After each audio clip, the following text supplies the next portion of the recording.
JC, it is time to make our picks for week 21 in the Canadian Football League. I'm not saying I'm ready for the regular season to be done, but I am very excited for the start of the playoffs. How are you feeling going into this Let's week? get this thing over with. I don't know if you saw those TV numbers from last week, but it looks like the entire country is ready to get the regular season over with. Let's get some games that mean something. Hopefully, we get at least hopefully we get two of those this weekend out in with Winnipeg and Saskatchewan. Hopefully, both of those games end up meaning something and not just one. I am ready for the postseason. Yeah, week 20 was not a strong week on television for the CFL. Its worst in many, many years. A good week, though, for me. I am 7-0 the last 2 weeks against the spread. I'm now 9 games over 500 against the spread on the year, which I think is impressive because that means that even if I get every game wrong from here on out, I will still finish above 500 for the season, or at least if I'm wrong on the 9 remaining games, I'll be at 500. But I'm pretty confident that's not going to be the case, especially because there are some very juicy numbers, I think, to potentially take advantage of this week. And who knows, maybe JC, you'll get back to 500 before the end of the year and join me on the positive side. That would be nice. That would be nice. Let's get into it. The Ottawa Redblacks are 2-point favorites over the Hamilton Tiger Cats on Friday night when the two teams clash in the nation's capital. The Redblacks are fielding a veteran-laden roster, despite this game meaning nothing in the standings, and made a big change in the backfield, moving Braylon Addison to the starting spot at running back and demoting Kalen Laybourne to the practice roster.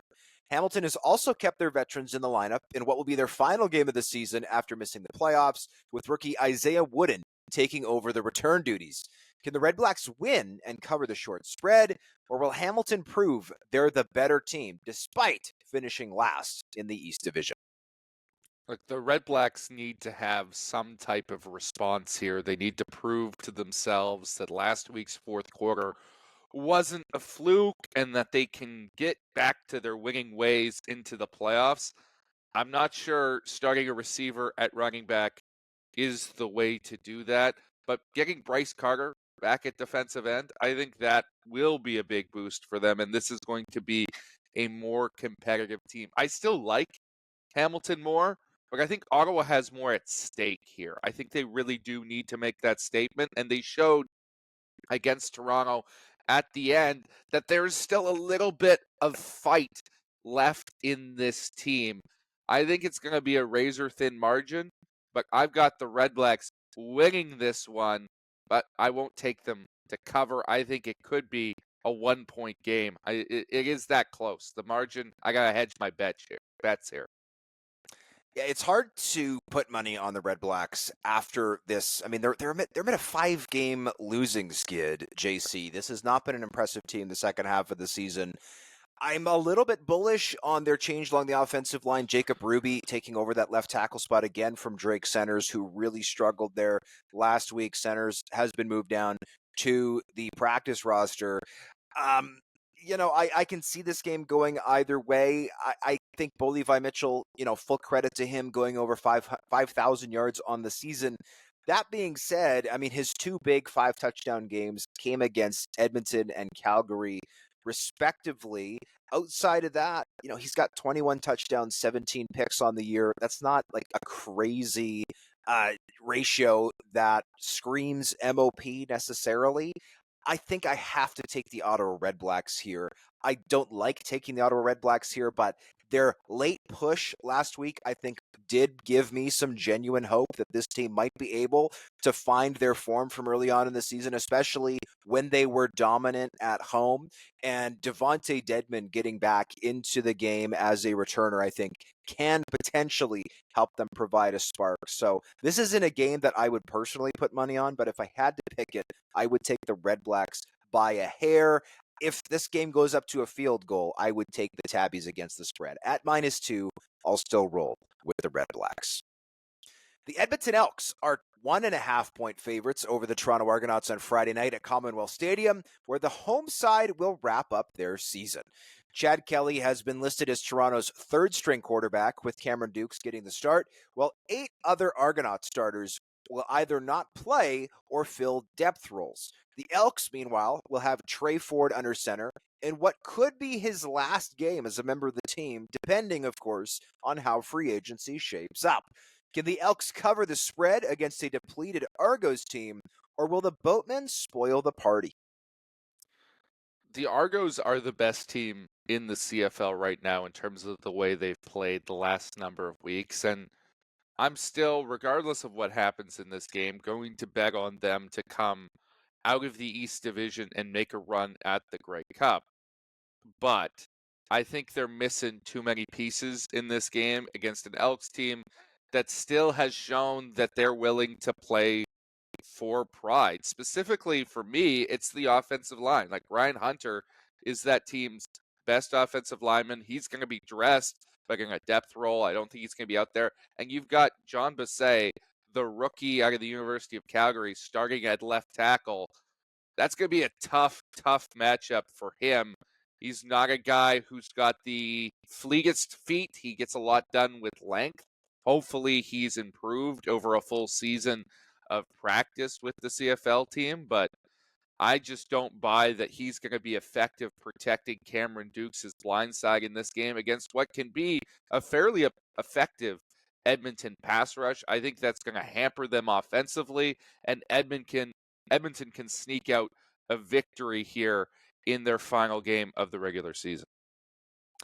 Toronto's best defensive back, Deshaun Amos, will not play in this game. Tyshawn Blackburn, draft pick out of the University of Alberta, will make his first career start at middle linebacker. And Wynton McManus will not play in this game. He was really the straw that stirred the drink in Toronto all season long. That defense looked completely different for much of the first half of the season when he was out and became arguably the league's best unit once he was back in. I do think that this game will be close, and I am bullish on Jack Cassar, who is starting for the Argonauts at middle linebacker, currently leading the CFL in special teams tackles. But I think that the Edmonton Elks are still fighting, right? They've got fighting for jobs on the field. Jarius Jackson is fighting to have the interim tag removed from him as their head coach this offseason. General manager G. Roy Simon looking for the same to get that interim tag removed in the personnel department. So I am going to take the Edmonton Elks here. I just think that the Argonauts, as much as I agree with you, JC, they're number one on my ballot for our power rankings here at 3 Down Nation, and they finally cracked number one this past week. I think they're the best team in the CFL, but they are not going into Edmonton with their full complement of weapons. This is a depleted roster, and I think Edmonton can take advantage, get one last win at home before their season is done. The Montreal Alouettes are 7-point home underdogs to the Winnipeg Blue Bombers at Percival Molson Stadium on Saturday afternoon as the team looks to get back on track following a blowout loss to BC last week. Winnipeg has everything to play for in this one as the Blue Bombers are still looking to clinch first place in the West Division, while Montreal is expected to rest some regular starters to rest up for the East Final. Can the Owls cover a wide spread with the B team, or will Winnipeg roll to a first place finish? I just can't figure out the Alouettes right now, and of course we don't have their depth charts released yet as we're recording this, so there's a number of factors that could change here depending on who they're expected to rest. I sense that we will get Cody Fajardo as the starting quarterback at least for a half like they did last week against BC. I question that decision.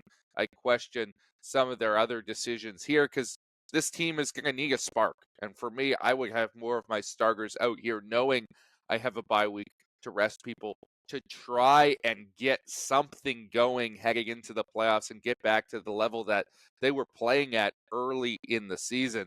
I don't think they're quite going to do that. I think Winnipeg wins this game, but 7 points is far too wide of a spread for my liking here. I'm not that hungry. I had a big breakfast, Hodge. I don't need to eat all them points.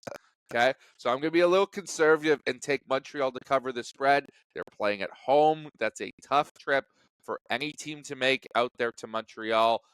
Winnipeg has not done great out there in the past. I think they are going to win this game, but it's going to be within a touchdown. I'm taking the Alouettes to cover. Winnipeg historically has played very well in Montreal, avoiding that Montreal flu that I think affects some teams when they go and party it up on one of the many streets in downtown Montreal, one of the best party cities in North America. That being said, I am on the Bombers to win this game. I don't think I'm going to take them to cover, JC. I just think 7 points is too much. And for context, this line opened at 3. So evidently all of the money was coming in on Winnipeg. It has blown up. If it goes much higher, I mean, I don't know who's taking Winnipeg -7 in this game. It could come down. We don't know. What we do know is that Mustafa Johnson, unlikely to play this week. Isaac Adeyemi-Berglund, who was Montreal's candidate for most outstanding Canadian, did not practice this week. Josh Donovan, who started this entire season at right tackle for the Alouettes, was on crutches after last game. He's not practicing. So the Alouettes are nicked up, and I would imagine they are going to rest some of their regular players. So again, as of this recording, we don't know what will happen at the quarterback spot. To me, it doesn't matter because Cody Fajardo and Davis Alexander's production has been virtually identical so far this season, and this team also like easily the best team in the first half of the CFL season. They've only won 2 of their last 6 games. That includes a tie against the lowly Stampeders. To me, I think that Winnipeg is the better team between these two clubs right now. The Bombers will be without Brandon Alexander at safety, but I'm also not sure they're going to miss him that much. I think the Bombers have the proper depth in that spot to take over. It's been reported that Dietrich Nichols could move there. Dietrich Nichols, for my money, a top 3 defensive back in the CFL. So I'm going to take Winnipeg to win this game. Not sure if I'm hungry enough to take them to cover, but the Bombers know how important it is to host the West Final. I think they're going to do everything in their power to try to clinch first place in that West Division. The Saskatchewan Roughriders are 3.5-point home favorites to the Calgary Stampeders on Saturday night in what will be the final game of the CFL regular season. The Riders could clinch first place in the West Division with a win, provided the Blue Bombers lose to the Montreal Alouettes earlier this same day, while the Stampeders have nothing to play for after being eliminated from playoff contention weeks ago. Former NFL quarterback P.J. Walker will not play for the Stampeders, as it seems possible Matthew Schultz, Jake Mayer, and possibly even Logan Bonner could each see time under center in Cowtown. Will the Riders get the win at Mosaic, and can they cover this moderate spread? I'm a little surprised by the spread being as tight as it is, based on the fact that these two teams are just in different stratospheres right now. But I think this is the odds makers compensating a little bit for the potential of an emotional letdown here for the Riders. They're not going to know for certain that this game is worth playing until shortly before kickoff. And if the Winnipeg Blue Bombers win, it goes from being the most important game of the season for Saskatchewan to not mattering at all instantaneously. And I think there's a little bit of risk that you take your eye off the ball in that circumstance, that you get sort of that blow to the gut and you're not able to catch your breath and you let an easy one slip. Now, I don't think that's going to be the case for a Corey Mace-led team. I think they are mentally tough enough. They've been through enough this season that they'll be able to keep their focus regardless what happens earlier in the day.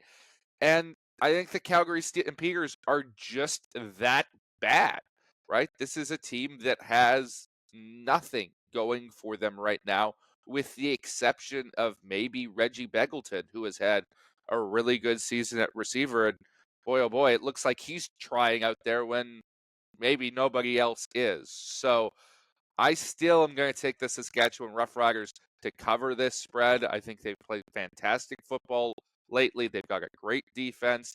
And Trevor Harris has been playing as good as any quarterback in the CFL down the stretch. That is far more than you can say for any of the people that might take snaps for the Stamps.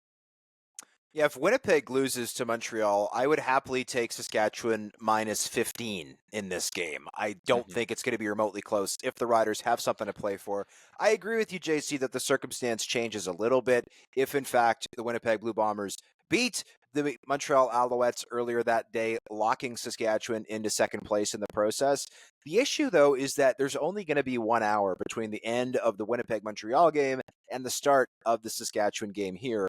And if you're the Riders, that probably gives you enough time to maybe you scratch Trevor Harris late.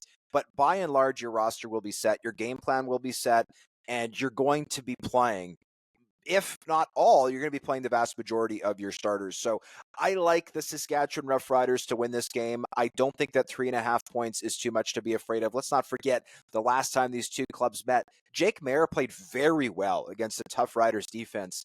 And the game was in Calgary, and they still lost by 8 points, right? Reichwell Armstead went for over 200 yards. The Stampeders have by far and away the CFL's worst run defense. I don't care who is starting for the Riders, if it's AJ Ouellette on a pitch count, whether it's Frankie Hickson, whether Reichwell Armstead comes back from the shoulder injury that has plagued him as of late. I am happy to predict that the Riders will be able to run the football in this game. Mosaic should be humming, especially again if the Bombers lose earlier that same day, giving the Riders a chance to finish first. So I'm happy to take the Riders here to win and cover in what will be the final game of the 2024 CFL regular season. For JC Abbott, I'm John Hodge. Be sure to like, subscribe, and rate everything you can find 3downnation.com. We'll see you next week for our playoff picks.